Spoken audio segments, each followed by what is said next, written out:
I'm licking my lips at the opportunity. That's my take on the current market. I see this as an enormous gift to long-term investors. We have these long-term massive catalysts. We have the ETFs, which are going to vacuum up assets for the next decade. We have institutions starting to embrace Bitcoin. I think as soon as we work through these negatives short-term, we're going to have a historical bull market run. And I'm really excited for the second half of the year.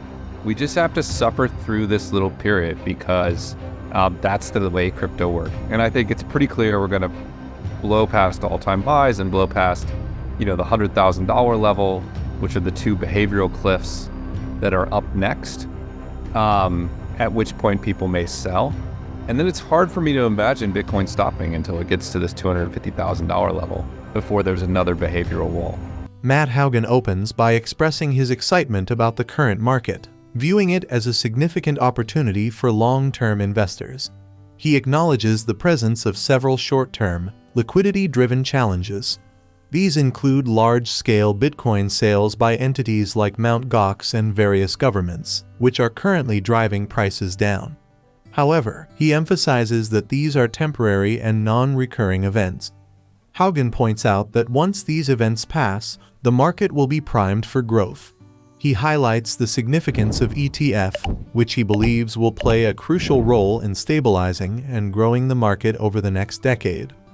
The increasing acceptance of Bitcoin by institutions and a shifting regulatory environment in Washington towards a more neutral or even positive stance on crypto are key factors that support his optimistic view. He predicts that Bitcoin ETF will eventually absorb more than 100% of all newly mined Bitcoin, pushing prices higher. Hougan believes that Bitcoin will surpass its previous all-time highs and potentially reach $250,000 before hitting another significant resistance level. He bases this on historical trends and the 4-year cycle of Bitcoin's price movements. Please take a little time to like this video, subscribe to the channel, and turn on post notifications for more videos like this. You can also check out our other videos on cryptocurrencies and the overall digital asset space and drop your comments and observations in the comments section below. Everything you do helps with the YouTube algorithm and immensely contributes to the channel's growth. Thanks and enjoy the video. I'm licking my lips at the opportunity. That's my take on the current market. I see this as an enormous gift to long-term investors. I think you framed it exactly right. We have all these short-term liquidity-driven negatives.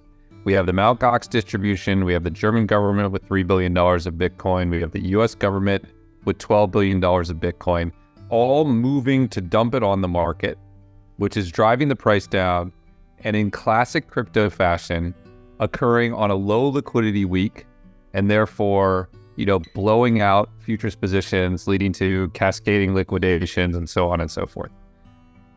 But all of these things are short-term, non-recurring events, right? Mt. Gox is always going to send out its Bitcoin once. The Silk Road Bitcoin is only going to be sold by the US government once. Against these short-term, non-recurring events, we have these long-term massive catalysts. We have the ETFs, which are going to vacuum up assets for the next decade. We have institutions starting to embrace Bitcoin. We have Washington changing its tune from caustically anti-crypto to at least neutral and potentially very pro-crypto. I think as soon as we work through these negatives short-term, we're going to have a historical bull market run.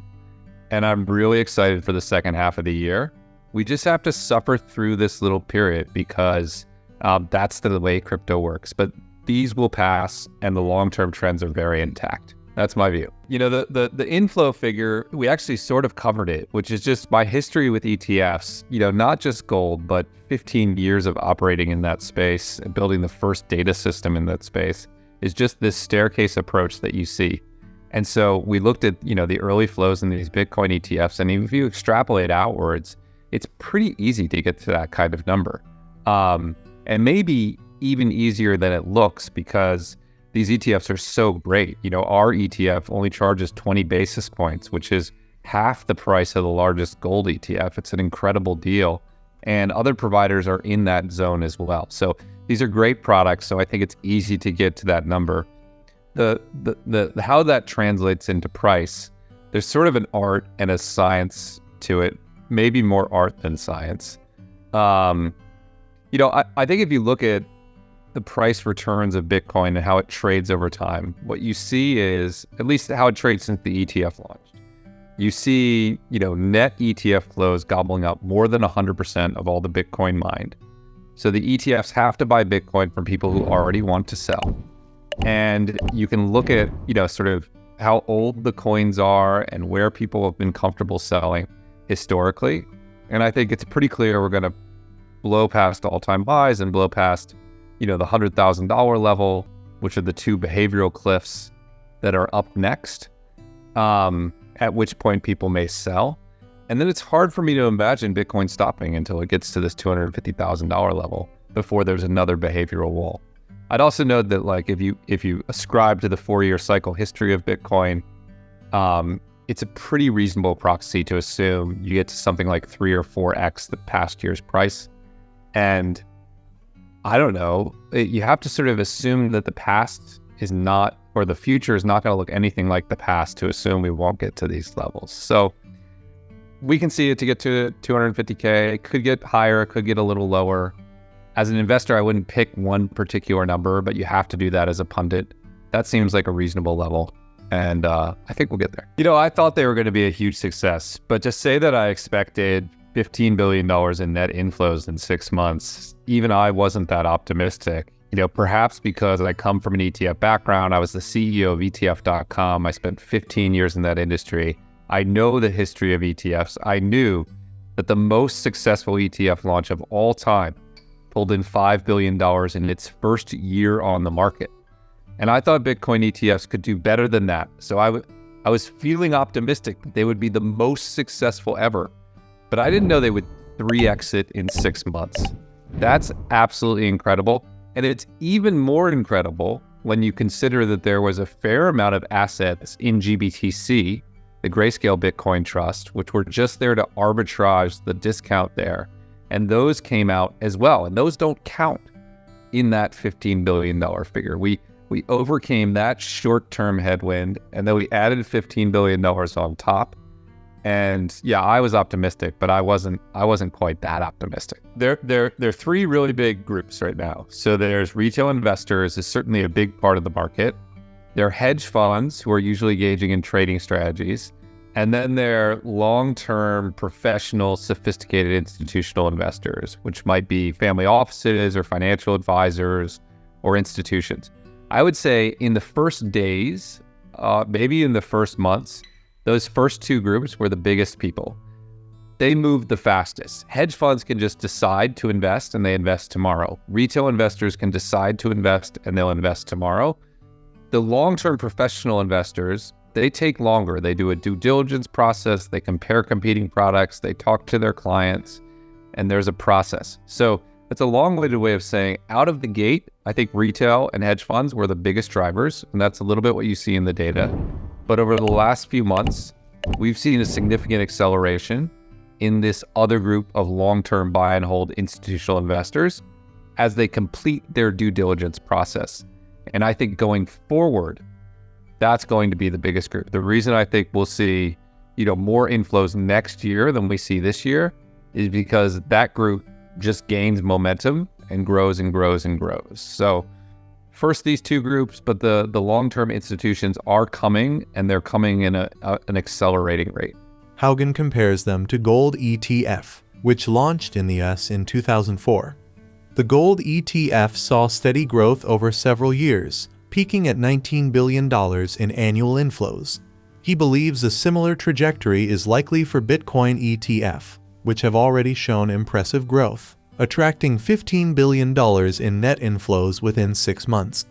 Hougan attributes this rapid growth to the long wait for Bitcoin ETF and the asset's exceptional performance over the past decade. He sees Bitcoin as digital gold and expects its mainstream adoption to continue, fueled by the ETF structure. Hougan identifies is the shift in sentiment towards crypto in Washington. Previously caustic, the attitude has become more neutral or even positive, which he believes the market has not yet fully appreciated. This regulatory shift could lead to even greater acceptance and adoption of cryptocurrencies in the future. Yeah, it's actually the opposite. They're really slow out of the gate. So it's really hard to get an ETF to be $10 million, to be $100 million. The vast majority of ETFs end their first year with less than $50 million in assets.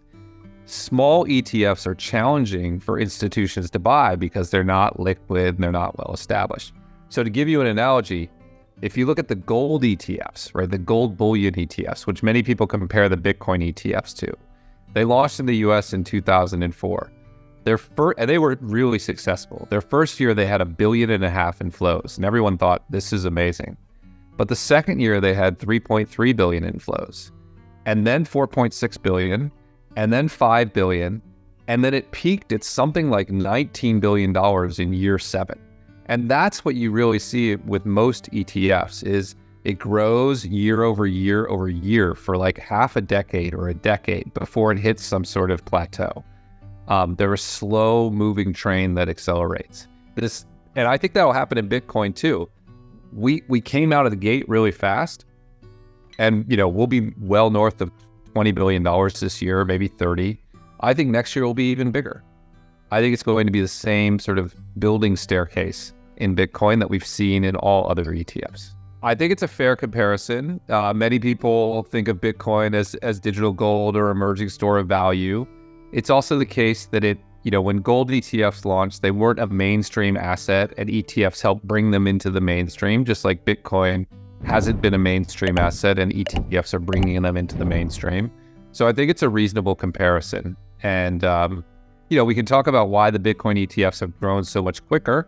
I think it has to do with we waited 10 years for them, right? It took a long time to get them.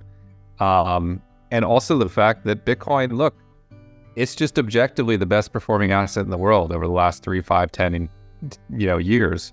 So obviously investors are going to want to allocate to it. I don't find it surprising, but the scale of the success is still pretty massive. I think it's conservative to on track.